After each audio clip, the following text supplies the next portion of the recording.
कोल्हापुरातील छत्रपती प्रमिला राजे शासकीय रुग्णालयातील अतिक्रमणाबाबत महायुतीच्या दोन नेत्यांमध्ये दोन वेगवेगळी मतं आहेत ती पाहायला मिळत आहेत। एकीकडे आपण जर बघितलं तर शिवसेनेचे या ठिकाणचे आमदार राजेश क्षीरसागर यांनी ही सगळी अतिक्रमण काढत असताना त्यांना योग्य ठिकाणी त्यांचं स्थलांतरित करावं अशा पद्धतीची भूमिका घेतली आणि दुसऱ्या बाजूला हसन मुश्रीफ जे मंत्री आहेत त्यांनी मात्र इथलं जे अतिक्रमण आहे ते पूर्णपणे काढावं, कारण त्या ठिकाणी सरकारनं वेगवेगळ्या इमारती असतील किंवा वेगवेगळ्या सुविधांसाठी पैसे त्या ठिकाणी लावलेले आहेत। कोर्टाचा आदेश आहे की या सगळ्या भागातील जे अतिक्रमण आहे ते पूर्णपणे हटवावं। इथले सगळे जे अडचणी निर्माण होतात, रुग्णाला येण्यासाठी अडचणी असतील, पार्किंगच्या अडचणी असतील किंवा इतर सगळ्या अडचणी आहेत, हे सगळं अतिक्रमणमुळे होऊ नये आणि म्हणून इथलं अतिक्रमण पूर्णपणे सीपीआरचा हा जो परिसर आहे तो अतिक्रमण मुक्त व्हावा यासाठी हसन मुश्रीफ यांनी भूमिका घेतली। आपण जर इकडे बघितलं तर ही एक बाग आहे आणि या बागेमध्ये आता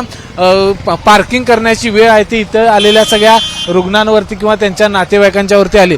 इतकं सगळं हा कोंड मारा आहे तो या ठिकाणी झालेला आहे आणि ते कुठेतरी सीपीआरने मोकळा श्वास घ्यावा, इथं अतिक्रमण आहे ती पूर्णपणे या ठिकाणची निघावीत अशा पद्धतीची भूमिका आहे ती हसन मुश्रीफ यांनी घेतली आहे। त्यामुळे आता सीपीआर प्रशासन असेल हे कशा पद्धतीने इथलं अतिक्रमण हटवतंय, काही ज्या टपऱ्या होत्या त्या त्यांनी हटवल्यात, मात्र अजून देखील काही टपऱ्या त्या ठिकाणीच पाहायला मिळत आहेत।